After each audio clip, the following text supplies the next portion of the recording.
Bueno, hay autores, poetas que dicen que el mundo es tan reciente que muchas cosas carecen de nombre. La vida se está haciendo a cada instante para que se suiciden de amor los almanaques. Todas las cosas tienen vida propia, la cuestión es despertarle el alma. Hay alguien también que dice que la vida es como un chispazo en medio de la oscuridad y en ese momento de luz hay que hacer una obra, un nacimiento. Bueno, mi nacimiento ocurrió en este espacio maravilloso del teatro, un lugar lleno de historia, donde me brindó la oportunidad de incluirme en esa cotidianidad de la cultura barinesa. Una cultura que por allá nació, donde nací biológicamente en septiembre, el 11 de septiembre de 1963, y luego pues pude percibir esos silencios de esa Barina apacible, rural. Lo más significativo de allí, de ese momento, fue una tarde visitando la casa de mi materna, de mi mamá, ya que a mí me crió mi abuela, doña Paula Araujo, por eso en el barrio me dicen Orlando Araujo Camacho, el nieto de doña Paula. Pero lo cierto es que una tarde por allá de 1969 fui a visitar a mi mamá y los vecinos, los Acosta, sacaron un televisor blanco y negro, porque aquí en Barinas se veía la televisión a partir de las 6 de la tarde, CBTV. Y casualmente nos colocamos a ver asombrados pues, por la innovación, un programa televisivo donde estaba dirigido por Eladio Lara y Paco Benmamá, y entrevistaron a un actor. Ese actor presentó la obra El hombre en la máscara, y resulta ser nada más ni nada menos que el maestro Félix Salazar. Imagínense, un niño de 6, 7 años, jamás imaginé que en el transcurrir del tiempo pues tendría la oportunidad de compartir su saber en este espacio maravilloso, ya que él es fundador del Teatro Universitario, un 16 de abril del año 1977. En el año 85, por esas circunstancias de la vida universitaria, entré por esa puerta maravillosa del teatro y me encontré al maestro Eduardo Di Mauro dictando un taller de producción teatral, de producción para el teatro de títere. Allí encontré a Félix Salazar, Carlos León, Lewis Montero, una serie de compañeros, estudiantes universitarios que estaban en ese proceso de creación del grupo de títeres Gárgaro Malojo. Allí me llamó mucho la atención, me hizo recordar alguna experiencia que tuve en el liceo con una obra estudiantil, el 19 de abril, donde yo hice El Padre Madariaga, y me interesó porque tocó esa fibra de esa Barina que yo conocí, de que conozco y que todos conocemos, pero que es necesario reivindicarla en función de fortalecer los valores de esa barinidad. Bueno, montamos en el año 1985 la obra Dulcita del Burrito de Carlos José Reyes, y dentro del espacio, el entremés, había una función de títere, y Carlos León nos tocó esa fibra, nos dio esas explicaciones, y como buen andino yo lo que hacía era observar y calladito. Sin embargo, me llamó la atención y que en ese descuido, cuando el grupo comandado por Magali Vázquez, Iván Pereira, Carolina y otros compañeros allí, interesados por la manipulación, la técnica del teatro de títere, yo agarré un títere y comencé a jugar con él. Y estaba en este juego teatral cuando sentí un silencio en este mismo espacio, y luego bajo el muñeco y me asombro que estaban así, embelesados por lo que yo estaba haciendo. Me sorprendí. Ahí fue en ese momento que entendí que tenía que continuar, y podía llegar a grandes rasgos, grandes metas y objetivos dentro del espacio escénico. Posteriormente, se da una serie de encuentros internacionales. Fui al décimo Festival de Teatro de Oriente, con la obra Dulcita del Burrito, y de esa manera pues yo hacía allí un personaje que se llama Acerrín, un payaso que me acompaña durante mucho tiempo a sobrellevar esa vida artística dentro de una comunidad barinesa, donde no había una universidad de las artes, tampoco una escuela formal con contenidos programáticos que pudieran darle esa certificación profesional a los actores y actrices del Estado Barinas. Solo la experiencia, la vivencia del teatro universitario, producto de esa convivencia, comunión con los grandes cultores del teatro universitario, el teatro venezolano, nos permitió, bueno, conocer a Horacio Peterson, Esteban Herrera, conocer los grandes maestros del teatro universitario. Ahí de esta manera, como era estudiante universitario, nos conectamos con Carlos León, Alfredo Ramos, Julio Hunda, todo el movimiento cultural universitario. Lo cierto del caso es que, bueno, ahí comienza mi carrera, montamos un baile de máscara, luego el padre del teatro venezolano, el animador, toda una serie, toda esa dinámica desde el año 85, que quiero dejar constancia que fue un 18 de julio de 1985 a las 4 de la tarde en el Jardín Botánico. Nosotros allí realizamos mi primera función.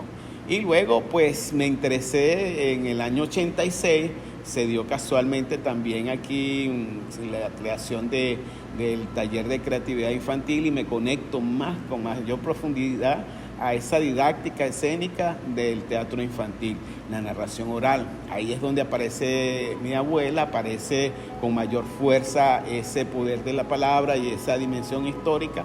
Y bueno, asumo con el movimiento cultural de la narración oral escénica en la comunidad universitaria. Nosotros somos fundadores del primer grupo de cuentacuentos UNEYES, en la cual visitamos una serie de festivales, escuelas. Por cierto, bueno, fuimos al primer festival iberoamericano de narración oral. Allí conocimos a Francisco Garzón Céspedes, el cual nos invitó. Bueno, nos conectamos con el movimiento de narración oral internacional. Tan así que, bueno, tenemos ese reconocimiento a nivel del sistema de universidades, a nivel de los narradores orales escénicos. Y desde allí, pues, comenzó también una gran tarea en seguir fomentando la narración oral en nuestro grupo, el taller de títere Gárgaro Malojo, que posteriormente íbamos a ir combinando el teatro universitario con los títeres, hasta llegar a un momento de asumir mi posibilidades expresivas, mi potencialidad que se centraba más en la animación infantil, en ese personaje del acerrín que sustentó pues y fue despejando mi carrera artística hasta ir nutriéndolos con esos saberes de los grandes maestros del teatro de títere y del teatro de actores. Bueno, con ustedes, el licenciado Orlando Araujo Camacho. Ajá, al principio fue el silencio, luego la imaginación creadora de nuestra gente, de nuestros pueblos, fue construyendo su forma natural de comunicarse. Conocí en uno de esos festivales a través del teatro de títere a Freddy Reina, que era titiritero, un músico, pero nadie sabía, muy poco sabía que era titiritero. Él le tenía un nombre muy específico, titiridedo. Titiridedo por la utilización de los dedos. Lo conocí junto a su esposa y así paulatinamente nos fuimos impregnando de ese movimiento cultural universitario y a nivel regional, nacional e internacional. Es indudable que la impronta del movimiento cultural respecto al teatro y a los títeres es el teatro universitario, donde, bueno, en el caso de los títeres, en el año 84, Carlos León, yo llego en el año 86 y paulatinamente, él me confesó una vez que cuando yo llegué al teatro de títeres Gárgaro Malojo, yo le di esa posibilidad de establecer pues un grupo estable allí, porque en el caso de los grupos de títeres, 2 o 3 personas ya conforman un grupo de títeres. Bueno, eso nos fue articulando con una serie de saberes, tanto de la parte de antropológico, de lo pedagógico, lo andragógico, y nos fue madurando nuestro proceso cognitivo, nuestra conciencia y voluntad de acción con respecto al teatro, a los títeres como movimiento y nuestro papel histórico. Es indudable que hay muchas cosas que contar, pero lo más significativo así dentro de todo este proceso histórico es que las artes escénicas nos permitió llegar a todos los niveles, a todos los extractos y por supuesto recorrer espacios territoriales inéditos para un titiritero barinés, en este caso nuestro personaje. Viajamos por Centroamérica, México, bueno, todos nos los ha brindado los títeres gracias a que una de esos días, una mañana, pues entré por una de las puertas del Teatro Universitario y me encontré pues a Eduardo Di Mauro, Félix Salazar y me encontré con esa historia y sobre todo con esa reflexión que nos dice Eduardo Galeano: somos lo que hacemos y sobre todo lo que hacemos es para transformar lo que somos. Yo conocí un río que no tenía orilla. Era ancho como una laguna. Un día quiso ser otra cosa. Y se metió por el hueco de una aguja. Y se puso finito, finito, finito, tan fino como un hilo de agua azul húmeda. ¿Y saben para qué? ¿Y saben para qué? ¿Y saben para qué? Para hacerle un vestido a la lluvia.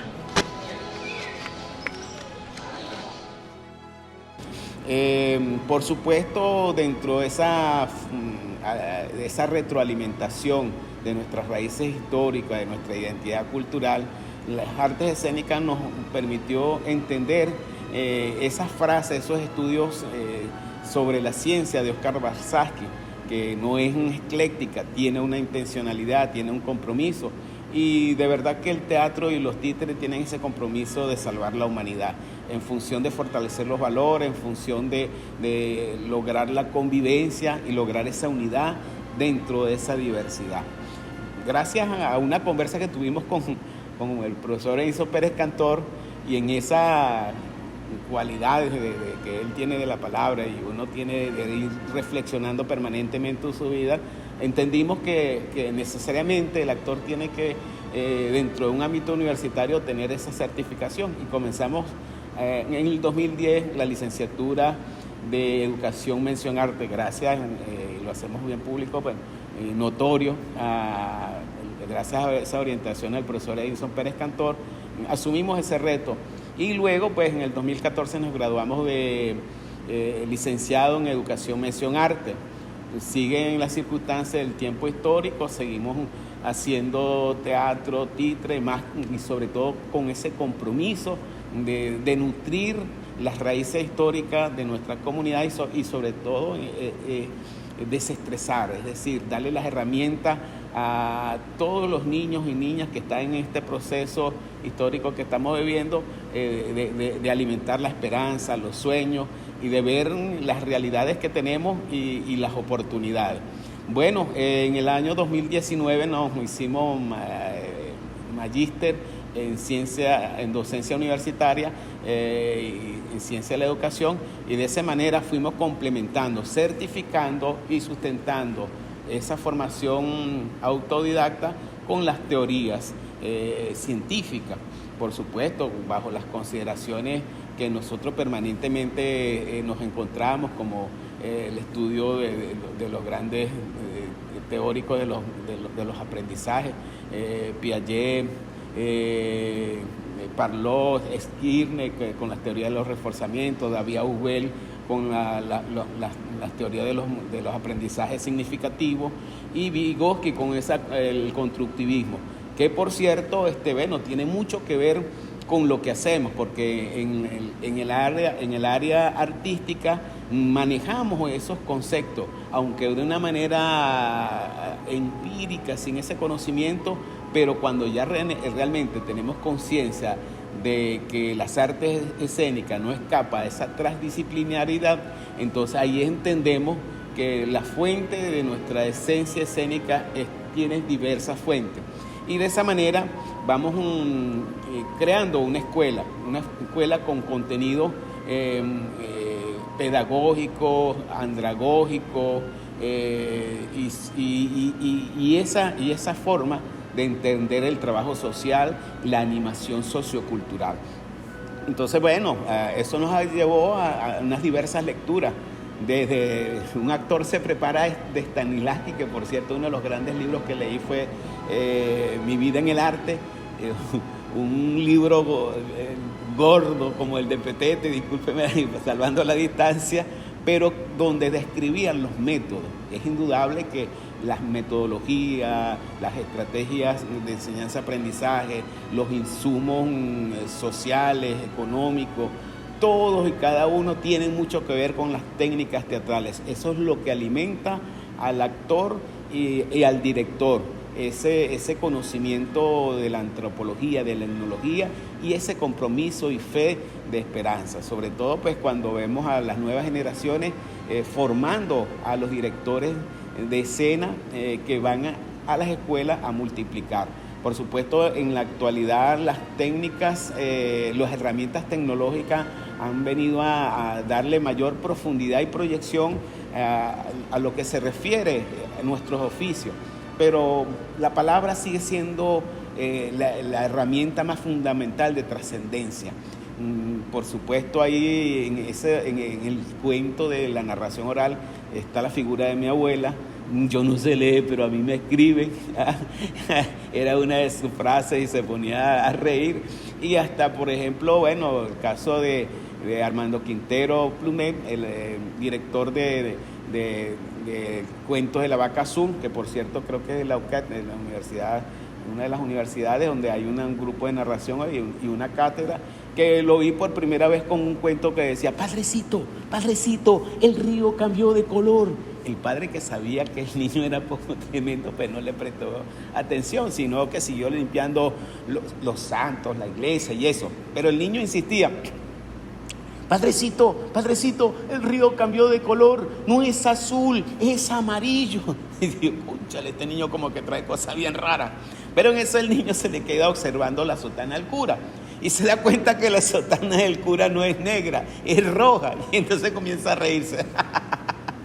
La sotana del cura es roja. Pero ahí fue cuando el niño el cura iba a reprimir al niño y se da cuenta que la lengua del niño no es roja, es azul. Y entonces, cónchale, lo agarran de la mano y salen a la puerta de la iglesia. Pero ahí fue cuando quedaron pasmados de la sorpresa, porque las paredes del pueblo habían cambiado de color, las cosas, los animales. Imagínense que la gente hablaba y sus palabras salían con colores. Eso no quiere decir que ellos habían cambiado de color. Imagínense también que los corderos que son blancos eran verdes, eran negros, y los zamuros que son negros eran blancos, toda una serie. La gente se asombraba cada instante, abría las ventanas y las volvía a cerrar, no se atrevían a salir. Los que se atrevían a salir decían: bueno, lo que pasa es que en este pueblo ha cambiado de color por esto. Los otros decían: lo que pasa es que en este pueblo ha cambiado de color por esto. Y los otros decían: lo que pasa en este pueblo han cambiado de color por esto. Bueno, otro dato también, que en la Plaza Mayor había un árbol que su tallo era azul y sus hojas rojas. Y bueno, como en cada reunión nunca faltan los niños, en un rinconcito de la plaza decía: la verdad que yo no entiendo muy bien a los adultos, porque no se han dado cuenta de que un arco iris se ha posado sobre nuestro pueblo. Bueno, en un cuento se resumen muchas cosas, y de esa manera en nuestro taller de títeres quisimos hacerle en nuestra tesis un homenaje a los espacios, tal como lo estamos haciendo en este momento con el teatro universitario, con la palabra contada a la hora de compartir con ustedes. ¿Por qué? Porque es indudable que los espacios tienen vida propia y de esa manera nosotros andamos despertando el alma. Hay muchas situaciones, mucho que contar, sobre todo en esa dimensión histórica. La Universidad del Pueblo Soberano es indudable que es uno de los espacios donde se ha desarrollado, aparte del centro y el casco histórico de Barinas, ese movimiento, esas herramientas para que Barinas alcance esa espiritualidad, esa conciencia, ese conocimiento a la hora a la hora de resumir su tiempo histórico. Bueno, son muchas las anécdotas dentro del espacio de los títeres, de la narración oral, del teatro infantil, del teatro de actores. También somos productores de la radio. Tenemos desde el año 2004, un 5 de septiembre del 2004, nació el programa radial infantil El Silbador de Iguana, que resume todas esas técnicas, esa transdisciplinariedad que nosotros aprendimos allí en ese proceso de formación en el taller de títeres, lo llevamos a la radio. ¿Para qué? ¿Por qué? Bueno, porque nosotros venimos de esa generación más auditiva que visual. Venimos de la cultura del libro y somos inmigrantes virtuales. Por supuesto, por eso superamos con crece no solamente las 243 o 47 caracteres que tiene una plataforma. Nosotros somos capaces de leernos hasta 600 palabras de un libro o 600 páginas. Y de esa manera pues venimos con esta formación. Venimos del siglo pasado, pero eso sí, cargado de esperanza y sobre todo teniendo fe profunda en los poderes creadores del pueblo, tal como lo dice el gran Aquiles Nazoa, que fue uno de los que también me motivó, porque fue quien me brindó su literatura. Hay una literatura de Aquiles que dice, mientras se oía desde una rosa la deliciosa marcha nupcial, que con sus notas creaba un ambiente completamente matrimonial, dos lombricitas de edad temprana, cierta mañana del mes de abril, solicitaron en la pradera al grillo que era jefe civil. Al punto el grillo de dos plumazos ató los lazos de aquel amor, y las lombricitas se apechugaron y se mudaron para una flor. Tras una vida dulce y risueña, con la cigüeña las premió Dios, y cuando abrieron las margaritas, las lombricitas ya no eran dos. La primorosa recién nacida pasó la vida sin novedad, y al cuarto día de primavera, ya casi era mayor de edad, quiso ir entonces a una visita, y su mamita le dijo no, más de porfiada salió a la esquina, y una gallina se la comió. Creo en los poderes creadores del pueblo, creo en mí mismo, puesto sé que hay alguien que me ama. Son muchas las cosas que uno aprende contando, narrando, leyendo y sobre todo compartiendo la confianza. Esperamos que esta confianza que a mí me ofrecieron por allá en el año 1985 y que en conjunto, como una familia, teniendo en consideración la diversidad de caracteres, tonalidades de los discursos, fuimos conformando una familia que trascendió en el tiempo histórico y hoy, en pleno siglo XXI, estamos cumpliendo nuestro papel como docentes de esta universidad. Es indudable que en estos momentos tenemos muchas tareas que compartir y sobre todo la tarea didáctica, las posibilidades expresivas que nos brinda las artes escénicas y cómo puede el teatro, los títeres con sus herramientas contribuir, coadyuvar a salvar a un ser humano y a un país. Como lo dije anteriormente, la cultura es la conciencia de la política y la política es el ejercicio de la virtud. Y de esa manera, teniendo en consideración esa dialéctica de saberes, poder conjugar todas las herramientas constructivas, amorosas que tienen las artes escénicas en ese ser y hacer para que las nuevas generaciones tengan nuestro testimonio y sean capaces de pensar en el futuro.